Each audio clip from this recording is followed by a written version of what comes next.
अभी तक हम लोग क्लास 11 का ये केमिस्ट्री का इंट्रोडक्शन क्लास हम लोगों ने कवर किया, फिर इसके बाद हम लोगों ने ब्रांचेज ऑफ केमिस्ट्री कवर किया, फिर लास्ट हम लोगों ने पढ़ा था ब्रांचेज ऑफ फिजिकल केमिस्ट्री। अब हम लोग फिजिकल केमिस्ट्री का ही एक चैप्टर ले रहे हैं जिसका नाम है some basic concept of chemistry. Some basic concept of chemistry का मतलब क्या?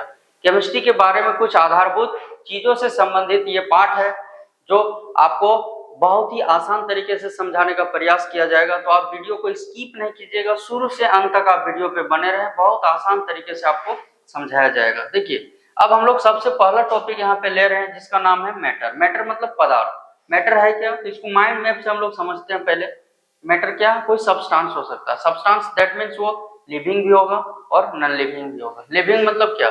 जैसे ये आपका पेन है, ये क्या है? ये नॉन लिविंग है। मैं जो दिख रहा हूँ वो क्या हूँ? लिविंग हूँ। तो लिविंग भी हो सकता है सब्सटेंस और नॉन लिविंग भी हो सकता है, जिसमें दो चीजें देखने को मिलेंगी। उसका कुछ मास होगा, जैसे ये हम लोग के पास जो पेन है इसका मान लीजिए 50 ग्राम 100 ग्राम कुछ मास होगा, और जहां पे इसको रखेंगे, जैसे हम हाथ में रख रहे हैं, ये वॉल्यूम मतलब क्या? ऑक्यूपाई, जिसपे जगह को घेरेगा, तो हम लोग इसको बोलेंगे मैटर। अब इसका हम लोग डेफिनेशन इसी आधार पर लिखेंगे, the substance which has substance में दो चीज देखने को क्या क्या मिलेगा? तो which has mass and volume is known as matter, उसको हम लोग बोलेंगे मैटर। अब इसका हम लोग कुछ एग्जांपल ले लेते हैं। फॉर एग्जांपल्स में क्या क्या एग्जांपल हम लोग ले सकते हैं? तो फॉर एग्जांपल्स में हम लोग ले रहे हैं, मान लीजिए पेन, ये एक एग्जांपल ले लिए। ऑक्सीजन गैस, ऑक्सीजन हो गया आपका, वाटर हो गया, ये सब क्या है? ये सब आपके हैं मैटर। अब इसके बाद हम लोग को जो आगे पढ़ना है वो है क्लासिफिकेशन ऑफ मैटर। मैटर को कैसे हम क्लासिफाई करेंगे, कैसे हम बांटेंगे कि मैटर कितने टाइप के हैं। तो मैटर का क्लासिफिकेशन दो वे में करेंगे। पहला है physical classification. Physical classification generally आपका फिजिकल प्रॉपर्टी से जुड़ा रहेगा। स्टेट ऑफ मैटर इसमें आते हैं, तो सॉलिड, लिक्विड और गैस होंगे। केमिकल क्लासिफिकेशन में दो टाइप के पहले होंगे, प्योर सब्सटेंस और इम्प्योर सब्सटेंस, ऐसी को बोलते हैं मिक्सचर। प्योर सब्सटेंस दो होंगे, एलिमेंट और कंपाउंड। एलिमेंट फिर तीन होंगे, मेटल, नॉन मेटल और मेटलॉइड। और कंपाउंड दो होंगे, इनऑर्गेनिक और ऑर्गेनिक। और मिक्सचर भी दो होंगे, होमोजेनस मिक्सचर और हेटेरोजेनस मिक्सचर। ये जितना चीज आपको जो दिख रहा है क्लासिफिकेशन में, हम लोग एक एक करके सब पढ़ना है यहाँ पे। तो सबसे पहले हम लोग आते हैं क्लासिफिकेशन ऑफ मैटर। अभी आप लोगों ने पढ़ा, दो वे में हम क्लासिफाई किए हैं। पहला कौन सा वे है?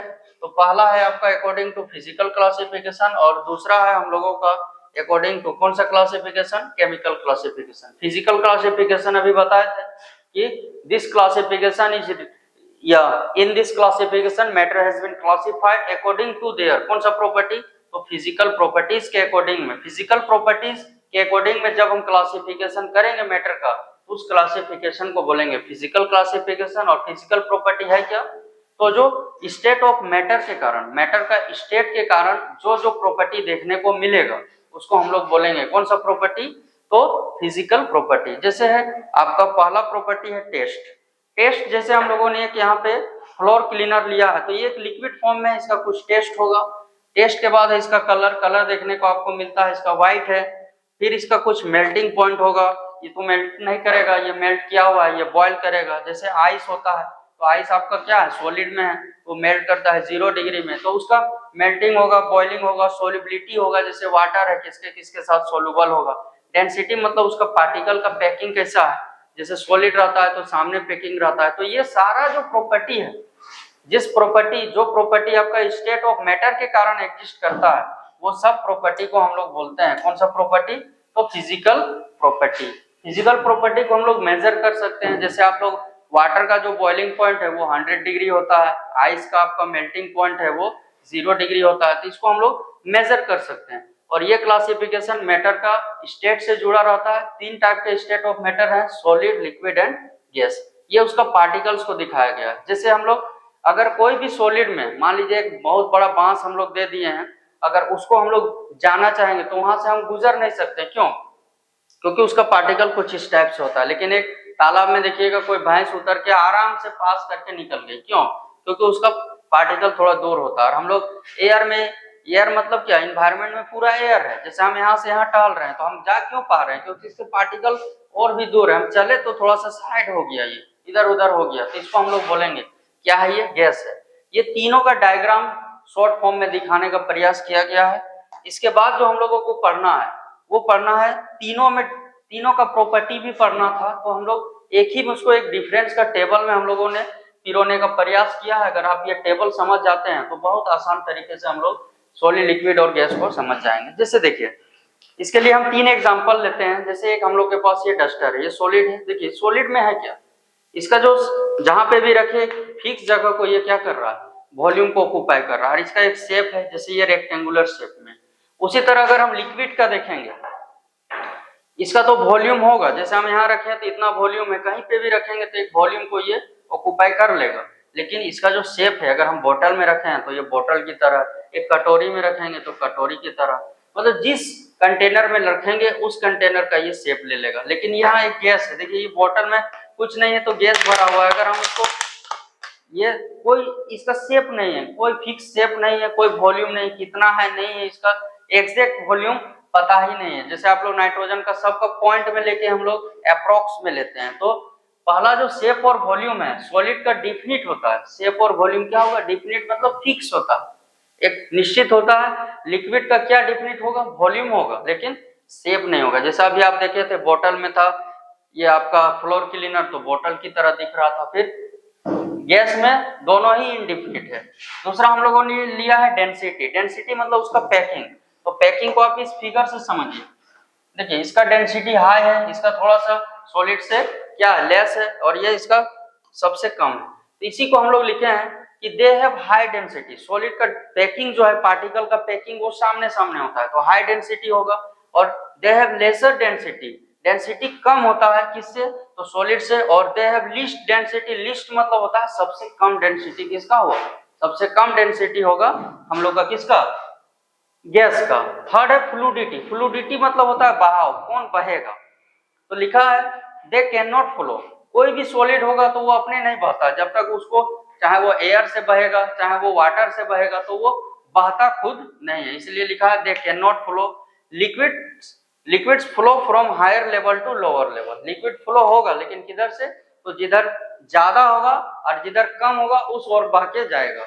इसके बाद है gases flow in all direction. जैसे आप लोग सिलेंडर से गैस लीक करते हुए देखें तो सभी डायरेक्शन में वो क्या हो जाता है, फ्लूड, ये सभी डायरेक्शन में क्या करता है, ये मूव करता है, फ्लो करता है। तो फ्लूडिटी उसका क्या है, तो ऑल डायरेक्शन में। फिर काइनेटिक एनर्जी। काइनेटिक एनर्जी मतलब आप लोग फिजिक्स में पढ़ते हैं, the energy processes due to motion. Motion के कारण जो एनर्जी किसी भी पार्टिकल में होता है उस एनर्जी को हम लोग बोलते हैं कौन सा एनर्जी, तो काइनेटिक एनर्जी। देखिए काइनेटिक मतलब क्या, मोशन करना। अब यहाँ देखिए इसका पार्टिकल तो पूरा पैक है तो यहाँ तो मोशन होगा नहीं, ये थोड़ा सा मोशन करेगा, ये सबसे ज्यादा करेगा।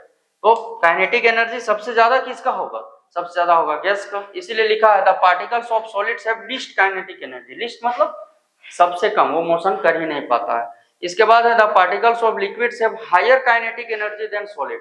इसका जो काइनेटिक एनर्जी है वो सॉलिड से ज्यादा होगा, और सबसे highest value of kinetic energy होगा किसका, वो है गैस का। तो ये 4 प्रॉपर्टी आप समझ चुके होंगे, शेप एंड वॉल्यूम हो गया, डेंसिटी हो गया, फ्लूडिटी हो गया, और काइनेटिक एनर्जी। इसके बाद हम लोग आगे और प्रॉपर्टी है उसको लेते हैं।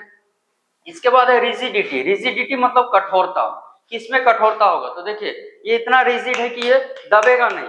अब इसको देखिए, ये रिजिड नहीं, ये आराम से क्या होगा, दब रहा है। अब गैस, अगर इस बोतल का बात करें तो ये और ज्यादा दब रहा है, तो ये है क्या, रिजिड कौन है, सबसे ज्यादा कौन, solid. Solids are highly rigid, particles बहुत पैक ज्यादा होते हैं तो ये रिजिड ज्यादा होगा, सबसे ज्यादा कठोर होगा। Liquids are less rigid, less मतलब कम, उससे कम होगा। और गैसेस हैव नो रिजिडिटी, एकदम आराम से वो दब जाएगा। इसके बाद है स्टोरेज। स्टोरेज मतलब रखना।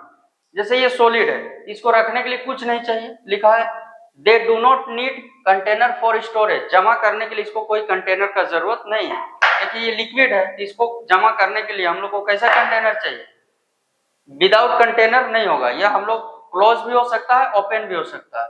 उसके बाद है they need close container for storage. अगर हम गैस को, जैसे हम लोग सिलेंडर में जो भरते हैं, अगर उसको पिस्टन से टाइट नहीं करेंगे, क्लोज नहीं करेंगे, तो वो लीक कर जाएगा, यानी स्टोरेज, गैस का स्टोरेज के लिए हमको बंद कंटेनर चाहिए, क्लोज चाहिए। उसके बाद है inter particle space. Inter particle space के लिए इस फिगर को आप थोड़ा समझ लीजिए। देखिए सबसे ज्यादा स्पेस किस में दिख रहा है, गैस में, और सबसे कम किस में दिख रहा है, सबसे कम मतलब सब पैकिंग सामने सामने है, तो इंटर पार्टिकल स्पेस सबसे ज्यादा गैस में और सबसे कम किस में, सबसे कम है हम लोग का ये सॉलिड में। तो वही लिखा है the molecules of solids are tightly packed, मतलब एकदम पूरा पैक रहता है। The molecules of liquids are loosely, loosely मतलब थोड़ा ढीला होगा, और वेरी लूजली होता है कौन, गैस। इसके बाद है कॉम्प्रेसिबिलिटी। कॉम्प्रेस मतलब किसको हम प्रेस करेंगे, दबा सकते हैं। अगर हम इस डस्टर को लेंगे तो बताइए प्रेस नहीं होगा, इसमें दो एक्सेप्शन है, रबर और स्पंज है। अगर हम इसका देखेंगे तो ये कॉम्प्रेस है, लेकिन सॉलिड से ज्यादा, और सबसे ज्यादा कॉम्प्रेसिबिलिटी किसमें, तो गैसेस में। वही लिखा हुआ है कि the particles of solids have negligible compressibility, बहुत कम, नगण्य। Liquids can be compressed, liquid को हम कंप्रेस कर सकते हैं, और सबसे ज्यादा हाईली कंप्रेसिबल है वो है कौन, गैसेस। उसके बाद 9th प्रॉपर्टी है inter particle force of attraction. तो अट्रैक्शन आपका पैकिंग पर डिपेंड करता है, तो पैकिंग आप देख चुके हैं पीछे, सबसे ज्यादा जो है, सबसे ज्यादा एक दूसरे के नजदीक कौन है, सॉलिड है, लिक्विड थोड़ा दूर है, गैस उससे भी दूर है। तो अट्रैक्शन ऑफ फोर्स सबसे ज्यादा किसमें होगा, सबसे ज्यादा होगा किसमें, सॉलिड में। तो वही लिखा है कि the molecules of solids have strongest inter particle force of attraction, सबसे ज्यादा होगा, और the particles of liquids have weaker, weaker मतलब सॉलिड से कम होगा, और निग्लिजिबल नहीं के बराबर होता है किसमें, आपका गैसेस में। डिफ्यूजन मतलब होता है एक पार्टिकल का दूसरे पार्टिकल में इंटरमिक्स होना, तो डिफ्यूजन मतलब एक दूसरे में मिल जाना। तो कौन डिफ्यूज होगा, जैसे हम लोग हीट करेंगे, अगर हम जैसे कोई खाना बनता है बगल के घर में, मुर्गा बन रहा है या कोई भी मांस मछली या कुछ सब्जी, तो हम लोग के बगल घर में आ जाता है, कारण क्या है, तो सॉलिड का पार्टिकल पहले वो मेल्ट होता है, मेल्ट होने के बाद फिर बॉयल होता है, वेपर में चेंज होता है, और एयर के साथ वो क्या हो जाता है, डिफ्यूज करके हम लोगों के घर तक आ जाता है। तो डिफ्यूज मतलब क्या, सॉलिड डिफ्यूज स्लो और निग्लिजिबल, धीरे धीरे होता है। अब मान लीजिए हम पत्थर को डिफ्यूज करेंगे तो वो डिफ्यूज तो होगा नहीं, इसीलिए निग्लिजिबल लिखा है। तो the particles of liquids diffuse faster, वो जल्दी डिफ्यूज करेगा, जल्दी मिक्स करेगा, क्योंकि वो पहले से मेल्ट किया हुआ रहता है आपका लिक्विड। और the particles of gases diffuse very fast, जैसे वो वेपर बन जाता है सॉलिड पार्टिकल्स, गैस बनने के बाद एकदम फटाफट होता है। अब इसके बाद हम लोग इसमें कुछ एग्जांपल ले सकते हैं। एग्जांपल जैसे इसमें एग्जांपल आएगा आपका आयरन हो गया, आयरन हो गया, इसमें आएगा आपका आयरन का सिंबल से हम लोग लिख देते हैं यहाँ पे शॉर्ट में। आयरन का सिंबल होता है Fe लिख सकते हैं आप, कॉपर लिख सकते हैं, मतलब जनरली इसमें मेटल आएंगे।